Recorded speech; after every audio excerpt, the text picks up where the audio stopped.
Assalamualaikum warahmatullahi wabarakatuh. Perkenalkan, kami dari kelompok J Biomedik 2 akan mempresentasikan hasil kerja kelompok kami dengan tema metabolisme karbohidrat, protein, dan lemak.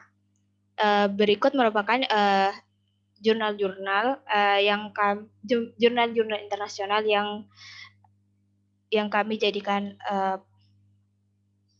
patokan. Yang pertama, sebelumnya kami akan memperkenalkan diri terlebih dahulu. Kelompok kami yaitu terdiri dari 6 orang. Yang pertama ada saya, yaitu Ain Fajriani. Yang kedua ada Nanda Bella Puspitaloka. Yang ketiga ada Pindi Dwi Irwansyah. Yang keempat ada Elvania Novitasari. Yang kelima ada Reza Tamara. Yang keenam ada Diah Ayu Novita Prameswari.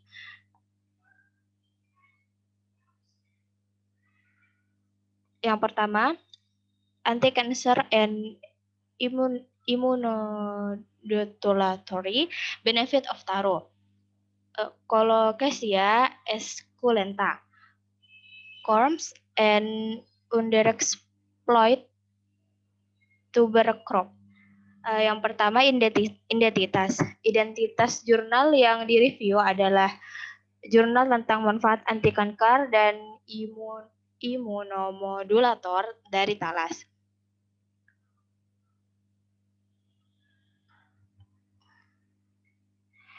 Yang ditulis oleh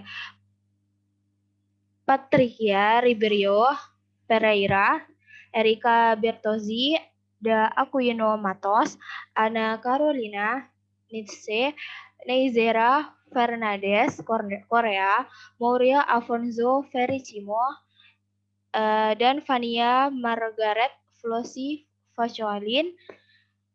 Jurnal yang berjudul Anti-Cancer and Immunocoagulatory Benefit of Taro, Corms and Underexploited Tuber Crop ini diterbitkan pada tanggal 29 Desember tahun 2020 yang dengan rentan halaman 1 sampai 32. Abstrak, jurnal ini berfokus pada peninjauan tumbuhan talas yang mengandung molekul bioaktif berharga yang efektif melawan kanker dan faktor risiko terkait kanker, seperti karsinogen dan agen biologis, beberapa kondisi patofisiologis termasuk stres, oksidatif, dan peradangan, sekaligus mengendalikan disfungsi metabolik dan meningkatkan respon imunologis. Evaluasi tersebut dicapai oleh senyawa yang memengaruhi kesehatan talas yang menampilkan aktivitas antitumor, antimutagenik, imunomodulator, anti radang, antioksidan, antihiperglikemik, dan antihiperlipidemia. Sebagian besar senyawa ini dimurnikan dan berhasil diuji secara in vitro dan in vivo, sehingga membuktikan keterlibatannya dalam aktivitas yang disebut di atas. Meskipun efek peningkatan kesehatan ini telah dikenali sejak zaman kuno, secara fitur berharga lainnya dan talas untuk keuntungan pangan seperti hipoalergenisitas, bebas gluten, dan karbohidrat dengan indeks glikemik sedang, tanaman talas tetap kurang dieksploitasi. Selanjutnya latar belakang.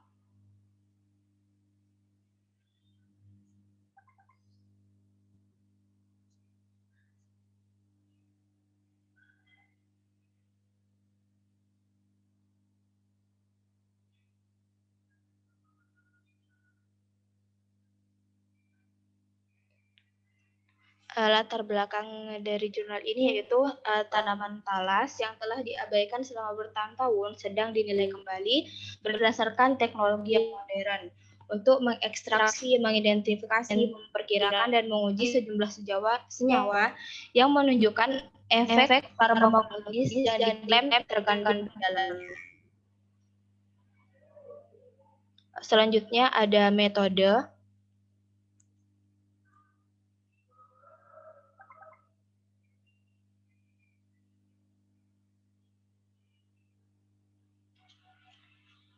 Metode yang digunakan dalam jurnal ini yaitu menggunakan metode kualitatif dan kuantitatif. Dalam data penelitian kualitatif, penulis menggunakan metode pendekatan kualitatif deskriptif yang dapat dilihat dari adanya gambar ilustrasi. Dan sedangkan dalam penelitian kuantitatif, penulis menyajikan tabel yang berisi angka-angka yang telah dianalisis dengan prosedur statistik tertentu. Selanjutnya ada hasil pembahasan.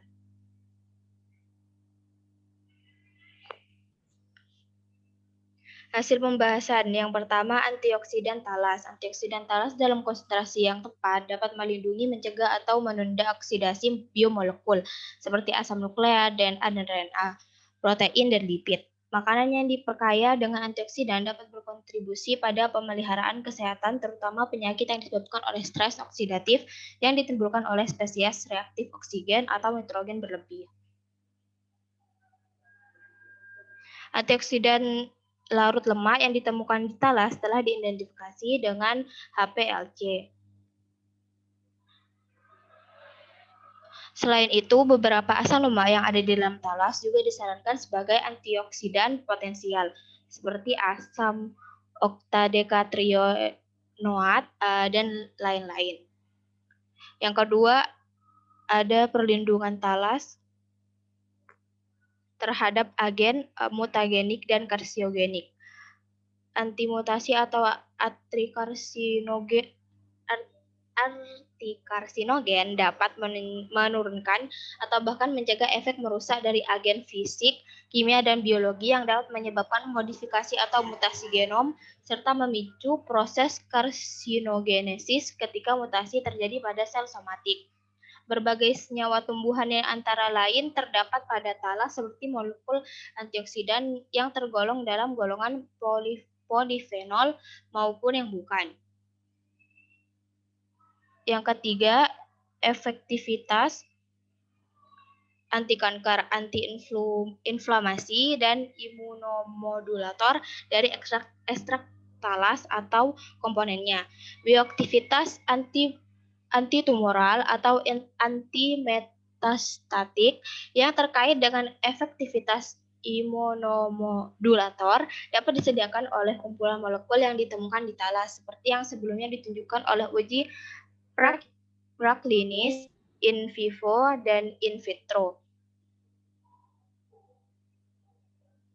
Protein tersebut mampu memproduksi efek anti-kanker dan anti-metastatik dari ekstrak kasar ketika diuji secara in vitro dan in vivo dengan menghambat proliferasi dan hepatoma manusia, serta kolonisasi paru-paru dan jantung. Yang keempat, pengaruh senyawa talas terhadap obesitas dan diabetes tipe 2. Obesitas atau kelebihan berat badan adalah faktor risiko utama untuk mengembangkan penyakit diabetes tipe 2. Penerapan gaya hidup yang lebih sehat adalah strategi yang direkomendasikan untuk mencegah kelebihan berat badan atau obesitas dan menghindarkan kanker yang berhubungan dengan penyakit. Talas dapat menjadi salah satu alternatif pengganti karbohidrat simpleks yang kuat yang bisa untuk dikonsumsi. Mengingat memiliki serat yang cukup tinggi. Lalu kesimpulan yang dapat diambil dari jurnal ini yaitu bioaktivitas antitumoral dan antisetastatik yang terkait dengan efektivitas imunomodulator dapat disediakan oleh kumpulan molekul yang ditemukan di talas seperti yang sebelumnya ditunjukkan oleh uji praklinis in vivo dan in vitro. Diketahui bahwa molekul bioaktif berharga yang dinilai efektif melawan kanker dan faktor risiko terkait kanker seperti karsinogen dan agen biologis, beberapa kondisi patofisiologis termasuk stres oksidatif dan peradangan sekaligus pengendalian disfungsi metabolik dan meningkatkan respon imunologis. Selanjutnya mungkin bisa diteruskan oleh teman saya.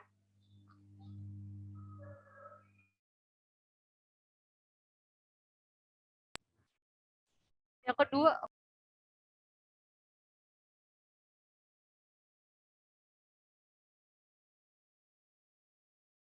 oke, selanjutnya adalah dari FGF 19 dan FGF 21. Ines NHSH we trust. Yang pertama ada identitas.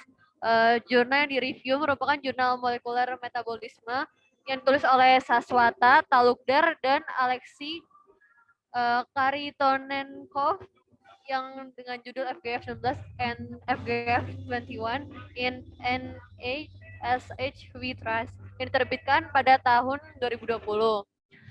Selanjutnya pada bagian abstrak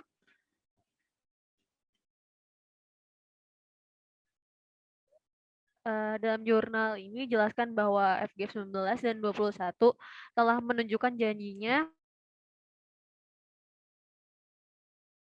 fakta aset yang dimana faktanya tersebut dapat mengaktifkan FGFR atau jalur KLB dan satu analog FGF 19 dalam pengembangan klinis. Ilmu dasar dan terapan seputar FGF endokrin telah berkembang secara eksponensial selama bertahun-tahun. FGF 19 dan 21 itu telah memasuki penelitian klinis fase ketiga. Nah, penulis ini menawarkan wawasan mekanik dari data praklinis menggunakan hewan pengerat dan primata non manusia. Oke, selanjutnya adalah latar belakangnya dari jurnal ini.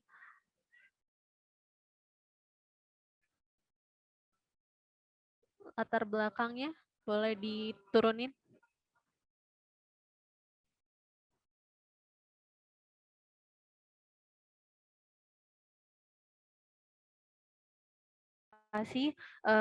Latar belakang dari jurnal ini, peneliti ingin memberikan gambaran biologi dari FGF 19 dan 21 dan mekanisme dasar dari tindakan mereka yang akan diikuti dengan analisis mendalam dari perkembangan terkini dengan berbasis FGF 21 dan 19 di klinik. FGF itu merupakan fibroblast growth factors 19 dan 21 yang merupakan membawa pesan endokrin baru yang untuk mengatur aspek energi hemostatis. Oke, selanjutnya ke bawah. Untuk metodenya, di jurnal ini penulis menggunakan metode literatur review dengan menganalisis dari data praklinis dan klinis yang telah dipublikasikan. Selanjutnya adalah hasil dan pembahasannya. Yang pertama adalah pentingnya FGF di biologi. FGF 21 yang bersirkulasi berasal dari hati, tetapi juga diekspresikan di sejumlah jaringan lain seperti pankreas, otot, dan adiposa. Yang dimana FGF 21 ini dianggap bekerja secara autokrin atau parakrin. Selanjutnya ada FGF 19 yang merupakan hormon yang boleh atas sedikit atas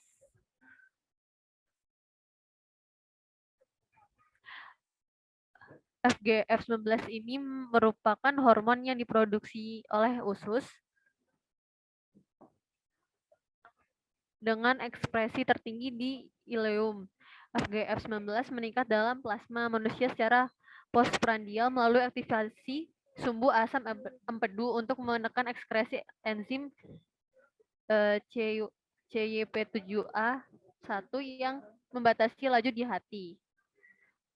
Beberapa upaya dilakukan untuk merekayasa komponen mitogenik dalam FGF 19 yang asli.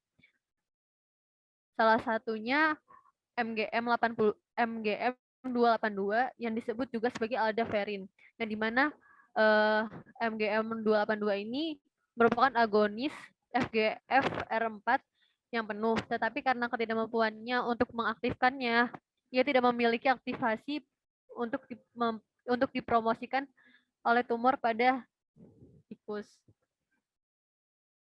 Lanjut ke bawahnya. Selanjutnya ada jaringan target, adiposa, liver, dan central nervous system. Data praklinis pada hewan pengarat menunjukkan bahwa jaringan adiposa putih memainkan peran penting dalam farmakologi FGF21 dan FGF19. Ekspresi KLB dalam jaringan adiposa ini diperlukan untuk efek sensitasi insulin akut FGF21 ini. Ke bawah.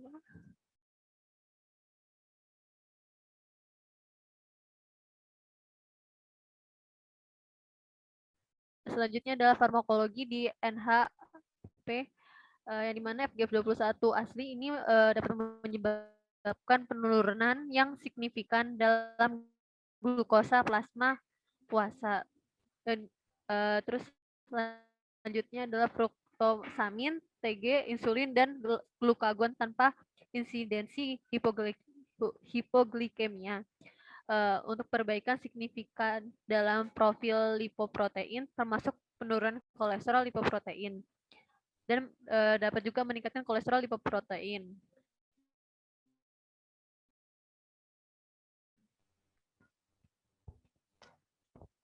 Dalam penurunan berat badan pada manusia menyebabkan peningkatan perombakan tulang yang diduga disebabkan oleh penurunan tekanan mekanis pada sel eton yang menahan beban, terutama pada pinggul dan tulang belakang, yang dapat mengakibatkan biomarker dan peredaran darah.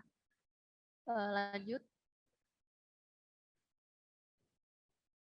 Selanjutnya ada analog FGF21 dan FGF19 dalam pengembangan klinis, yang dimana analog tersebut merancang analog baru berbasis FGF19 dan 21 bertujuan untuk apeutik.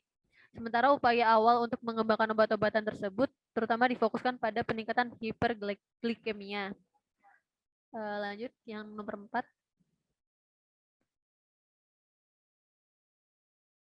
4.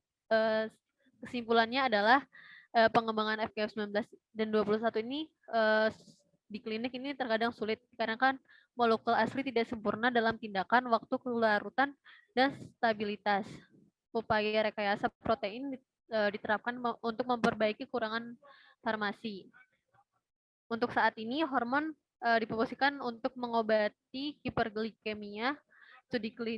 Pada studi klinis awal menunjukkan sedikit atau tidak ada penurunan glukosa yang mengarah ke titik kehilangan geser dalam komunitas RND. Dan diprioritasi banyak aset klinis. NASH baru-baru ini muncul sebagai daerah yang tumbuh tanpa kebutuhan medis.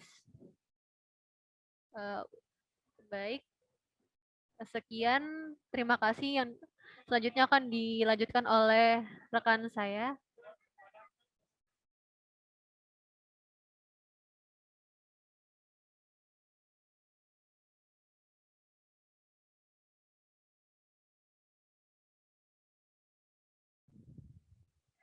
Baik, selanjutnya ada jurnal Impact of Maternal Obesity on the Metabolism and Bioavailability of Polyunsaturated Fatty Acids During Pregnancy and Breastfeeding.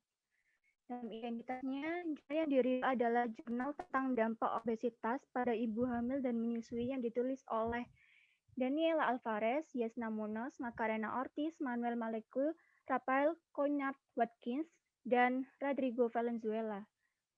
Jurnal yang berjudul Impact of Maternal Obesity on the Metabolism and Bioavailability of Polyunsaturated Fatty Acids During Pregnancy and Breastfeeding ini diterbitkan pada tahun 2020 dengan volume ke-13 rentang halaman 1-23. Bisa di next ke bawah. Oke. Abstrak jurnal ini berfokus dalam peninjauan efek obesitas metabolisme yang ketersediaan asam lemak atau FA selama kehamilan dan menyusui dengan penekanan pada homeostatis LC2FA dalam pertumbuhan janin dan neonatal. Penulisan jurnal ini juga bertujuan meningkatkan kualitas gizi pada ibu dan janin agar tetap dalam kondisi normal, dan mengingat pertimbangan tersebut, dalam penulisan jurnal ini juga meringkas informasi yang tersedia tentang dampak obesitas pada metabolisme dan ketersediaan hayati PUFA selama kehamilan dan menyusui dengan konsekuensi tertentu pada ibu dan keturunannya akibat suatu kelainan pada pasokan FA. Selanjutnya memasuki latar belakang.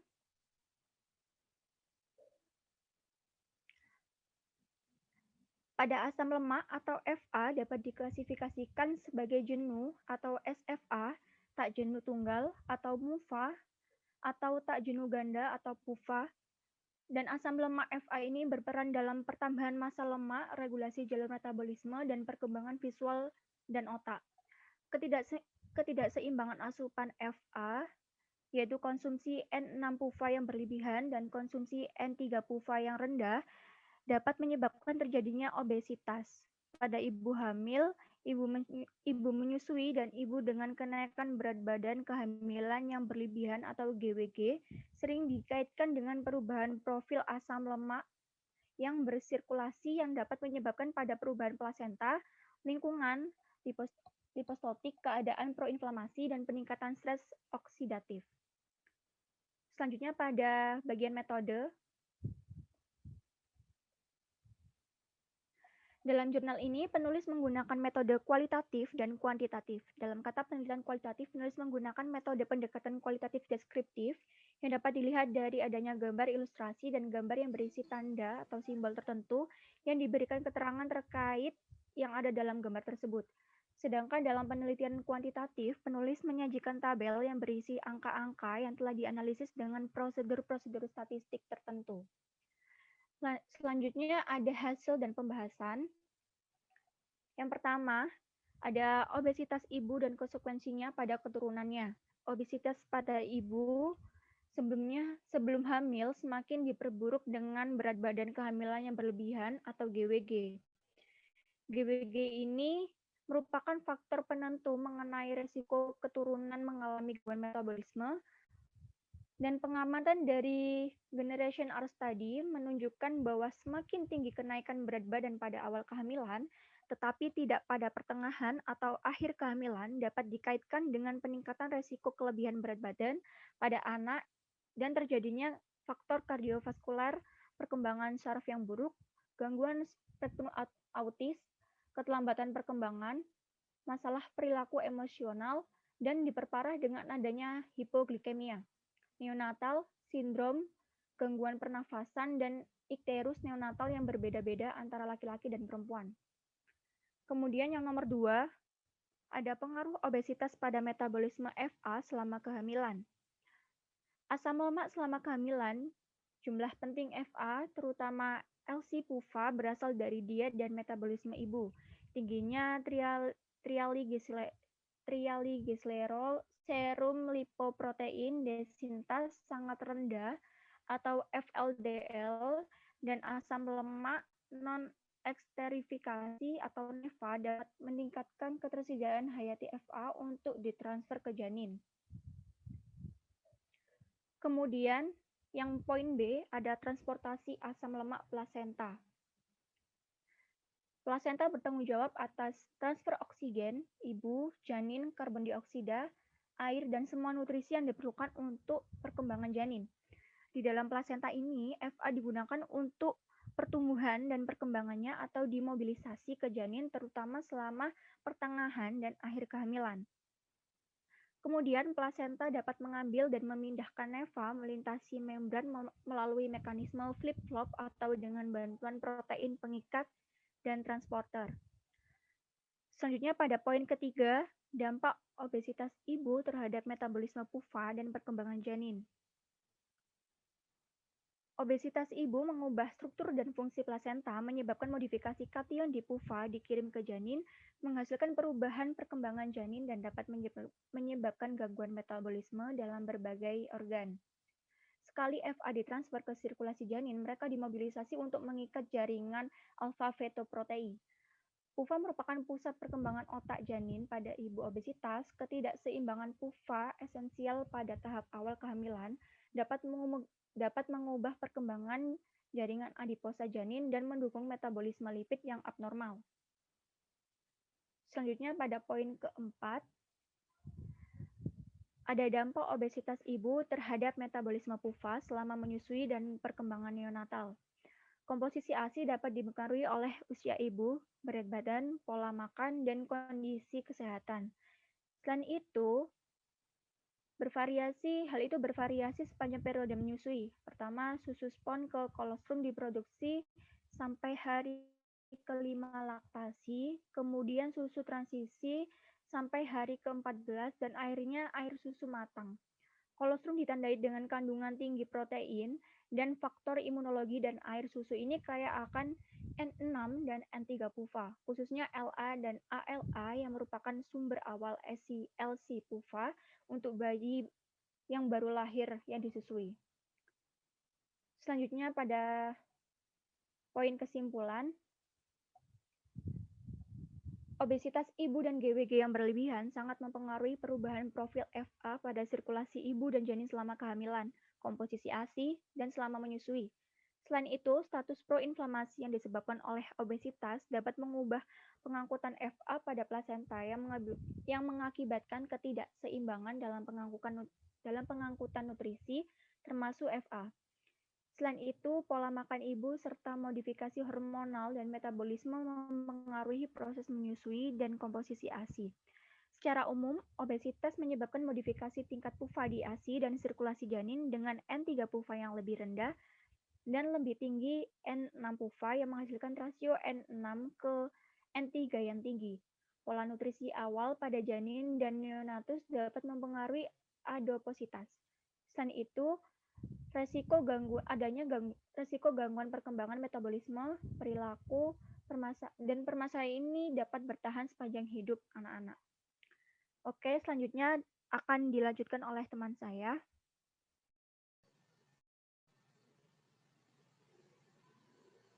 Baik, selanjutnya yaitu jurnal Empiric Hepatic Vitamin A Metabolism in NAFLD leading to vitamin A accumulation in hepatocytes. Identitas jurnal ini merupakan jurnal dari Cellular and Molecular Gastroenterology and Hepatology yang ditulis oleh Ali Said dan kawan-kawan.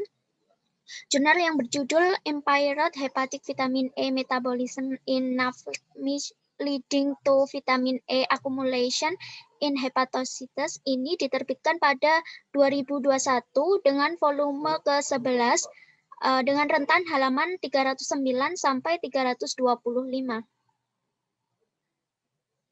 Kemudian untuk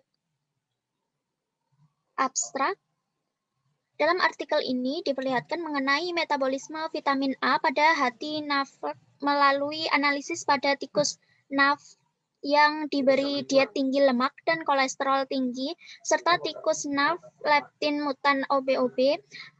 Pada kedua model tikus NAFLD terjadi penurunan retinol hati dan protein pengikat retinol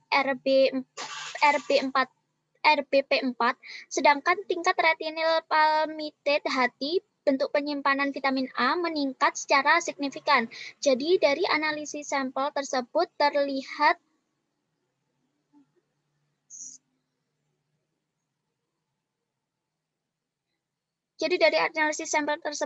bahwasanya NAFLD menyebabkan penataan ulang spesifik tipe sel dalam metabolisme retinol yang menyebabkan akumulasi vitamin A dalam hepatosit.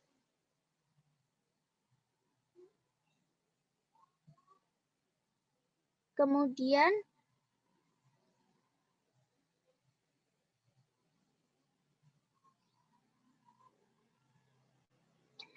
latar belakang, vitamin A dikendalikan oleh hati dengan melibatkan 12 hepatosit dan sel bintang hati HSC yang saling berkolaborasi. Varian genetik dalam metabolisme retinol, PNPLA3 dan HSDI7B13 memiliki keterkaitan dengan penyakit hati berlemak non-alkoholik atau NAFLD dan perkembangannya. Namun masih sedikit hal yang diketahui mengenai metabolisme vitamin A pada hati NAFLD yang dapat mempengaruhi metabolisme karbohidrat dan lipid, peradangan, stres oksidatif, dan perkembangan fibrosis serta kanker.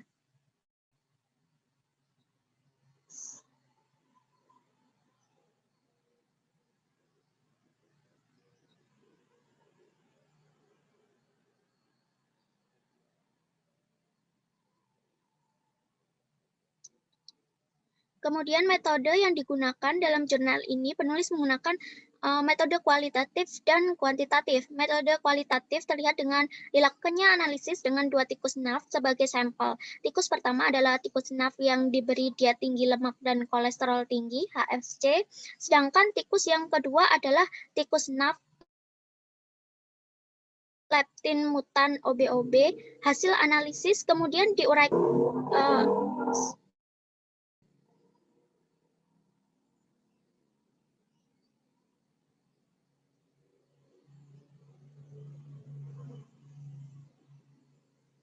kemudian membagi dalam sub-sub yang lebih terperinci. Selain itu juga ada ulasan atau keterangan yang diberikan untuk menjelaskan gambar ataupun diagram yang disajikan. Sedangkan untuk metode kuantitatif sendiri, penulis menyajikan data-data distribusi metabolisme vitamin A dalam bentuk diagram. Kemudian ada hasil dan pembahasan.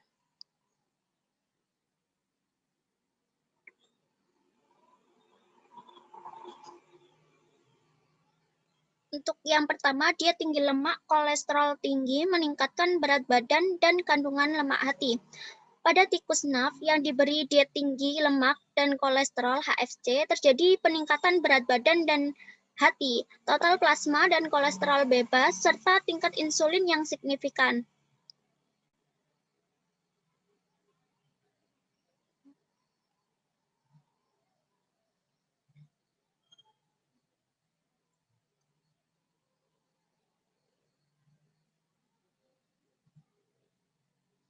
Selain itu juga terjadi akumulasi lemak yang berlebih di hati tikus. Kemudian yang kedua ada diet HFC menginduksi penanda serapan dan sintesis lipid hati, peradangan, dan fibrosis pada tikus. Gen dalam hati yang terlibat dalam serapan lipid dan sintesis terinduksi sangat kuat pada tikus dengan HFC. Kemudian yang ketiga, mengurangi retinol tetapi meningkatkan retinil palmitat dalam hati tikus yang diberi makan HFC. Pada tikus yang diberi HFC, terjadi penurunan kadar retinol hati, peningkatan retinil palmitate hati secara cepat, serta penurunan kadar protein RBP4 hati. Kemudian selanjutnya ada ekspresi hepatik dari gen yang terlibat dalam penyimpanan, transportasi, dan hidrolisis vitamin A, serta target asam retinoat ditinggikan pada tikus yang diberi makan HFC. Nah, kadar mRNA atau ADPN atau PNPLA3 hati yang mengkode enzim pemroduksi retinil ester di hati meningkat seiring waktu pada tikus yang diberi makan HFC. Ekspresi hati gen responsif asam retinoat juga meningkat pada tikus yang diberi HFC.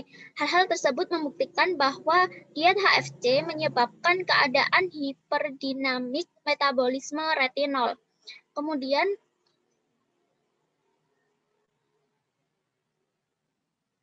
mengurangi retinol dan meningkatkan retinil palmitate.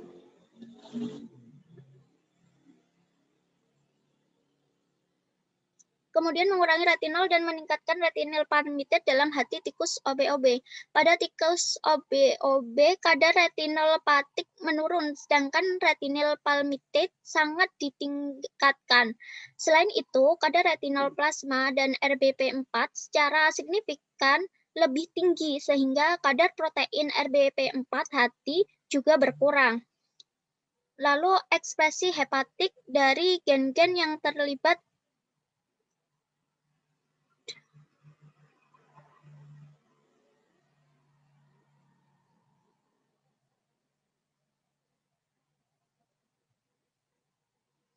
Kemudian ekspresi hepatik dari gen-gen yang terlibat dalam penyimpanan, transportasi, hidrolisis, dan target responsif asam retinoat vitamin A ditinggikan pada OB-OB MIJ.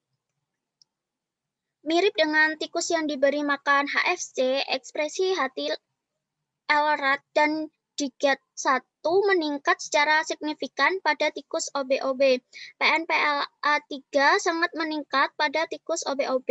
Tingkat mRNA RAT2 berkurang pada tikus OB-OB, sedangkan tingkat RAT1 dan RAT3 meningkat secara signifikan. Akhirnya, ekspresi patik dari berbagai gen responsif asam retinoat juga ditingkatkan.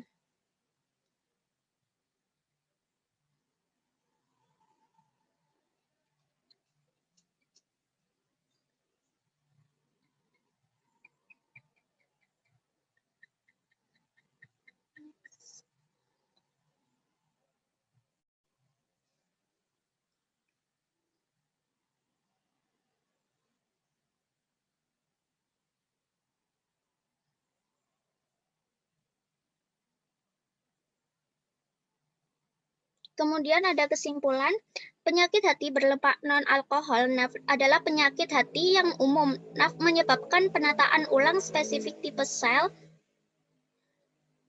dalam metabolisme retinol yang menyebabkan akumulasi vitamin A dalam hepatosit. Hal ini dipengaruhi oleh HSC yang merupakan pengontrol metabolisme vitamin A. HSC diam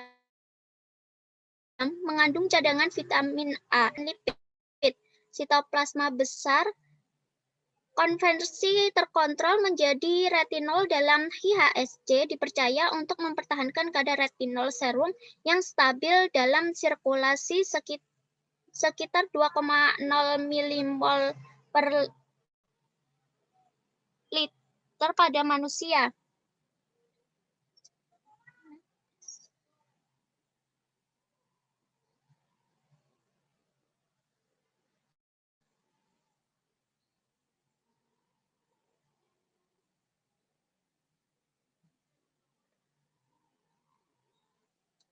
Aktivasi HSC yang diinduksi cedera hati menyebabkan hilangnya secara cepat tetesan lipid yang mengandung vitamin A dan sebagai akibatnya penyakit hati kronis berhubungan dengan defisiensi vitamin A.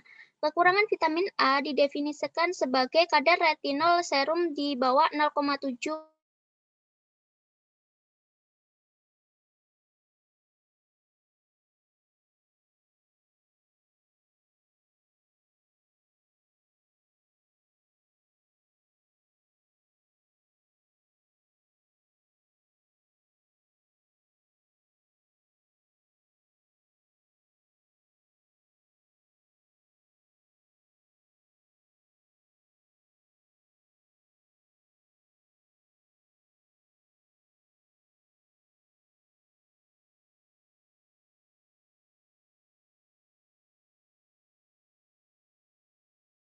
jaringan. Jadi tidak hanya serum, tetapi juga kadar retinol. Kadar retinol hati ditemukan berkurang pada penderita NAFLD yang diberikan diet terapi. Pada analisis ini, metabolisme vitamin A yang terganggu di hati tipus NAFLD menyebabkan redistri vitamin A spesifik. Akibatnya kadar retinol hati berkurang, tetapi ester retinil terakumulasi kuat di hepatosit. Mungkin bisa dilanjutkan oleh teman-teman yang lain. Oke, jurnal selanjutnya adalah Journal Plans of the Spontaneous Flora with Beneficial Action in the Management of Diabetes, Hepatic Disorders, and Cardiovascular Disease. Yang pertama ada identitas. Jurnal yang direview adalah jurnal tentang beberapa tumbuhan yang dapat mengobati penyakit diabetes, penyakit hati, dan penyakit kardiovaskular. Yang ditulis oleh Maria Valentina Ignat, Theodora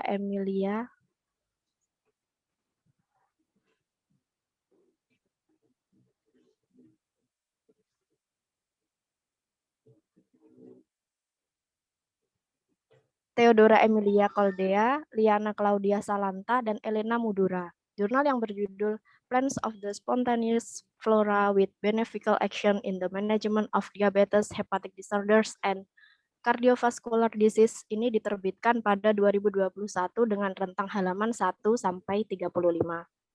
Selanjutnya ada abstrak. Dalam jurnal ini menjelaskan studi tentang pengobatan penyakit diabetes, kardiovaskular, dan penyakit hati menggunakan bahan alami tumbuhan. Dengan tinjauan luas studi in vitro dan in vivo pada berbagai ekstrak dandelion atau Cichothyrum intybus L, Taraxacum officinale L, sawi putih, dan mulberry atau Morus nigra L yang menyajikan aktivitas hepatoprotektif, antiinflamasi, antioksidan, hipolimidemik, dan hipoglikemik, dan terbukti bermanfaat dalam pengelolaan obesitas, dislipidemia, diabetes tipe 2, dan non-penyakit hati berlemak alkoholik. Untuk selanjutnya ada latar belakang. Pada 2017, European Heart Network memberitahu bahwa CVD atau cardiovascular disease tahunan menyebabkan 3,9 juta kematian di Eropa dan lebih dari 1,8 juta kematian di Uni Eropa. Selain itu, CVD menyumbang 45% dari semua kematian di Eropa dan 37% dari semua kematian di Uni Eropa.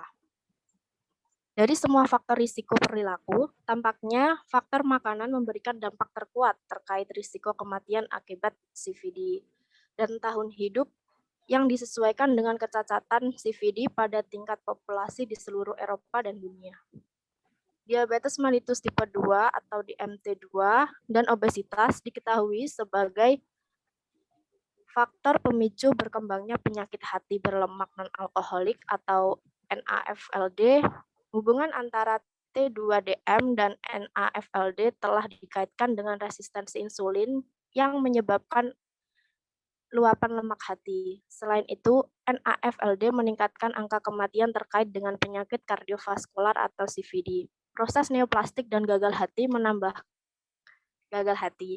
menambahkan makanan fungsional yang kaya akan senyawa bermanfaat ke dalam makanan biasa mungkin merupakan solusi yang tepat bagi mereka yang mencari nutrisi sehat tanpa mengabaikan nilai-nilai makanan seperti kualitas bahan, keamanan makanan, atau penerimaan organoleptik. Untuk selanjutnya ada metode. Dalam jurnal ini, penulis menggunakan metode literatur review dari jurnal studi in vitro dan in vivo yang telah dipublikasikan sebelumnya. Selanjutnya ada hasil dan pembahasan. Penelitian in vitro dan in vivo yang diterbitkan selama beberapa tahun terakhir membuktikan bahwa dandelion, sawi putih, dan mulberry dapat memberikan manfaat terapeutik yang menjanjikan dan dianggap sebagai obat potensial dalam menangani penyakit hati, diabetes, penyakit kardiovaskular, hepatotoksisitas, dan obesitas. Ekstrak air daun dandelion bermanfaat dalam mengatasi diabetes dengan meningkatkan metabolisme karbohidrat dan memiliki aktivitas penghambatan asam amilase dan asam glukosidase. Selain itu, ekstrak akar dandelion juga dikatakan memiliki tindakan antiplatelet, hipolipidemik, dan antioksidan yang bermanfaat dalam menangani penyakit kardiovaskular. Selanjutnya, daun mulberry hitam terbukti efektif dalam mengelola diabetes karena aksi antioksidan dan dapat melaporkan kapasitas peningkatan kadar insulin serum.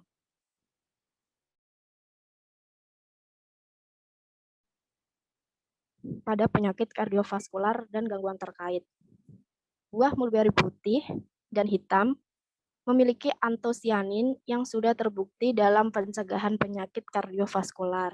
Selanjutnya, ekstrak akar sawi putih yang terdiri dari inulin dan fruktan tipe inulin bermanfaat dalam pengelolaan gangguan metabolisme seperti CVD dan diabetes.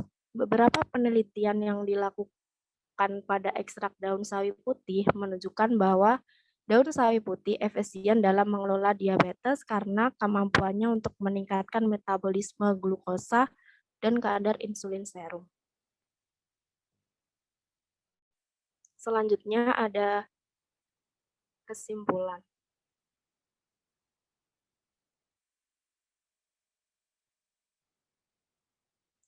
Dandelion, sawi putih, dan mulberry adalah tanaman obat yang mengandung sumber produk alami yang signifikan dengan farmakologi potensial dalam mengatasi berbagai penyakit. Mengingat senyawa bioaktifnya, dandelion, mulberry, dan sawi putih merupakan kandidat potensial untuk obat dalam penyembuhan penyakit seperti diabetes, penyakit hati, dan penyakit kardiovaskular. Ketiga tanaman tersebut termasuk di antara tanaman dengan penggunaan tradisional yang sudah berlangsung lama. Oleh karena itu, tanaman ini dipandang sebagai sumber alternatif terapi masa depan yang dapat digunakan untuk mengembangkan produk fungsional dan mencegah dan mengatasi penyakit kronis dan degeneratif. Untuk selanjutnya, bisa dilanjutkan oleh rekan saya. Baik, terima kasih. Selanjutnya adalah ada artikel dari yang berjudul The Insulin-like Growth Factor System, a Target of Endocrine Disruptors. Untuk identitasnya, jurnal yang direview adalah Jurnal Environment International yang ditulis oleh Chiara Thalia, Lisa Connolly, Paul A. Fuller. Jurnal yang berjudul The Insulin-like Growth Factor System, a Target for Endocrine Disruptors, diterbitkan pada tahun 2020 dengan rentang halaman 1-16. Nah, dalam artikel ini menjelaskan bahwa paparan EDS atau endocrine disruptors itu berpengaruh pada gangguan metabolik dan sistem insulin termasuk faktor yang mengatur hormon pertumbuhan. Dalam artikel ini juga dijelaskan bahwa sistem IGF, the insulin-like growth factor, merupakan target yang potensial untuk gangguan endokrin.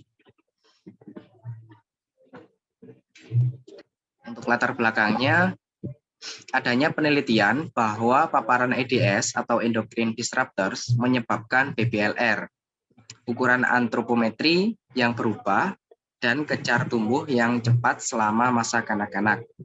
Oleh karena itu muncul hipotesis bahwa dampak paparan EDS pada sistem IGF mungkin merupakan mekanisme potensial di balik hasil buruk yang dijelaskan dengan baik dari EDS seperti hambatan, pertumbuhan, dan sindrom metabolik. Di sini metode yang digunakan. Dalam jurnal ini penulis menggunakan metode kuantitatif dengan menggunakan eksperimental, in vitro, dan in vivo. Ya, untuk hasil dan pembahasannya, hasil penelitian menunjukkan bahwa paparan dioksin dan senyawa mirip dioksin dikaitkan dengan peningkatan IGF-1 pada anak-anak dan penurunan IGF-1 pada orang dewasa. Ada kemungkinan bahwa disregulasi sistem IGF dapat terjadi dengan cara yang berbeda tergantung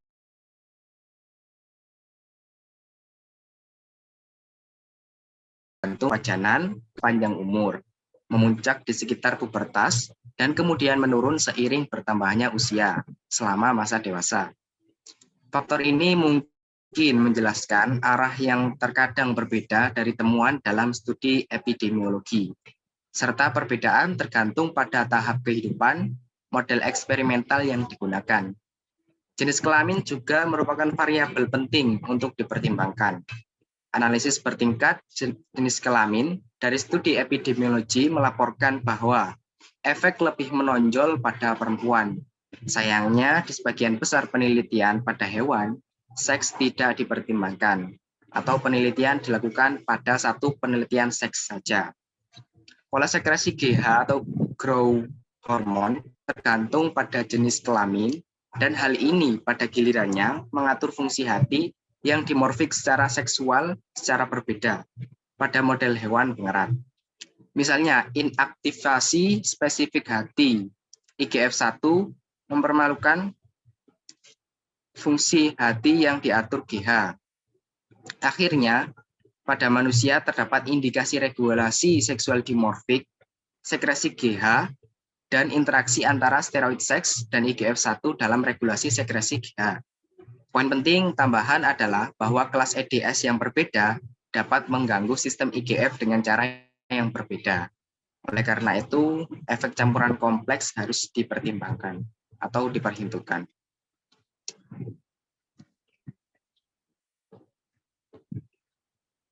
Jadi untuk kesimpulannya, sistem IGF memainkan peran fundamental baik dalam pertumbuhan maupun dalam proses metabolisme.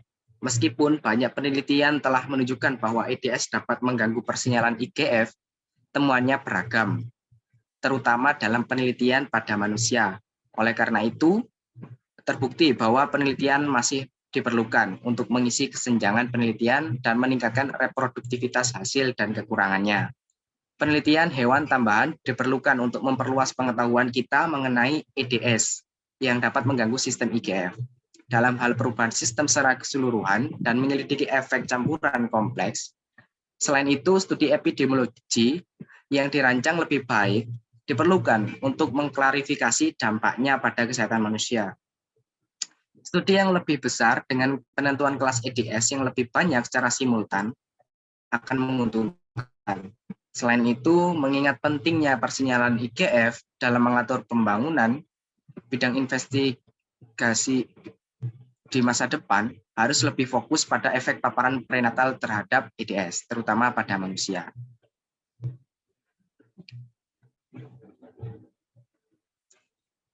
Sekian review dari jurnal yang kami jadikan referensi. Selanjutnya kami akan menunjukkan referensi dari jurnal kita. Ya, jadi jurnal kita dapatkan dari Remotex yang disediakan oleh Universitas Airlangga. Di sini kita memilih jurnal Scopus ya. Jadi kita menggunakan keyword yaitu metabolism, kemudian protein, karbohidrat, kemudian human, molecular and biology, and lifestyle, kemudian genetik, molekul, nutrition, growth, disease, health, dan kami batasi untuk yang sumber terbuka atau open access ya. Kemudian kami batasi juga yang dipublikasikannya pada tahun 2021 dan kami mendapatkan 6 judul artikel di sini. Pertama tadi the insulin-like growth factor system, a target for endocrine disruptors. Kemudian yang kedua tadi plan the spontaneous flora with beneficial action in the management of diabetes, disorders and cardiovascular disease. Jadi yang ketiga impaired hepatic vitamin A metabolism in NAFLD misleading to vitamin A accumulation in hepatocytes. Dan yang keempat ada impact of maternal obesity on the metabolism and bioavailability of polyunsaturated fatty acid during pregnancy and breastfeeding. Dan kelima ada anti-cancer of immunomodulatory benefits of taro, Colocasia esculenta, corms, and underexploited tuber crop. Ada FGF 19 dan FGF 21 in NASH with TRAS. Untuk selanjutnya ada kesimpulan dari semua jurnal yang telah kami bacakan. Didapatkan hasil literasi, terdapat review jurnal, The Insulin-like Growth Factor System, a Target FO, dijelaskan bahwa endocrine disruptors atau DS membawa dampak pada hormon pertumbuhan dan metabolisme. Salah satu yang terdampak adalah IGF atau Insulin-like Growth Factor, yang dapat memengaruhi hambatan pertumbuhan dan sindrom metabolik. Tingkat IGF ini akan memuncak pada masa pubertas dan menurun seiring bertambahnya usia. Dalam penelitian, ditunjukkan bahwa efek pada perempuan lebih besar daripada laki-laki. Namun, diperlukan penelitian lanjutan untuk mengetahui kelas IDS yang lebih banyak untuk mengetahui dampak yang ditimbulkan secara komprehensif. Berikutnya, pada jurnal Impact of Maternal Obesity on the Metabolism and Bioavailability membahas mengenai dampak obesitas ibu terhadap modifikasi metabolisme LCPUFA N3 dan N6 selama masa kehamilan dan menyusui yang dapat menyebabkan perubahan pada jaringan janin seperti hati, jaringan adiposa, otot, otak, dan merubah komposisi ASI, sehingga kelak seluruh faktor tersebut dapat berpengaruh pada tumbuh kembang anak. Dalam jurnal Plants of the Spontaneous Flora with Beneficial Action in the Management of Diabetes Hepatic Disorders and Cardiovascular Disease, dilakukan penelitian in vitro dan in vivo yang diterbitkan selama beberapa tahun terakhir yang membuktikan bahwa dandelion, sawi putih, dan mulberry dapat memberikan manfaat terapeutik yang menjanjikan dan dianggap sebagai obat yang memiliki potensial dalam menangani penyakit hati, diabetes, penyakit kardiovaskular, hepatotoksisitas, dan obesitas. Adapun pembahasan dalam jurnal Anti-Cancer dan Immunomodulator Benefits of Taro Colocasia esculenta corms yang menjelaskan perihal talas mengandung molekul bioaktif yang kaya akan sumber antioksidan terutama senyawa fenolik dan fitokimia yang efektif untuk melawan kanker dan faktor risiko terkait kanker seperti karsinogen, agen biologis, beberapa kondisi patofisiologis termasuk stres oksidatif dan peradangan, sekaligus mengendalikan disfungsi metabolik dan meningkatkan respons imunologis. Dilanjutkan pembahasan pada jurnal FGF 19 and FGF 21 in NASH with TRASH. Dalam jurnal ini dilakukan penelitian perkembangan mekanisme dari FGF19 and FGF21 yang merupakan pembawa pesan endokrin untuk mengatur energi homeostatis dalam mengatasi perlemakan hati dan fibrosis dengan menggunakan beberapa analogi atau mimetik klinis berbasis FGF. Namun, penelitian ini dirasa cukup sulit dikarenakan molekul asli yang tidak sempurna dalam tindakan waktu, kelarutan, dan stabilitas, sehingga jawaban pasti mengenai prospek pengembangan entitas molekuler ini diharapkan akan tiba dalam beberapa tahun mendatang.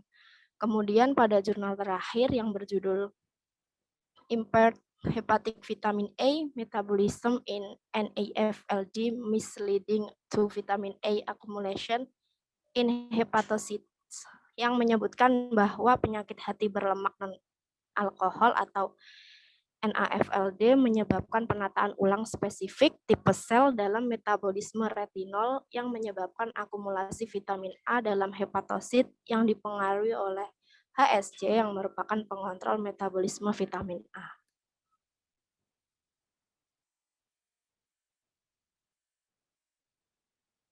Sekian presentasi dari kelompok kami. Apabila ada kesalahan, kami mohon maaf. Wassalamualaikum warahmatullahi wabarakatuh.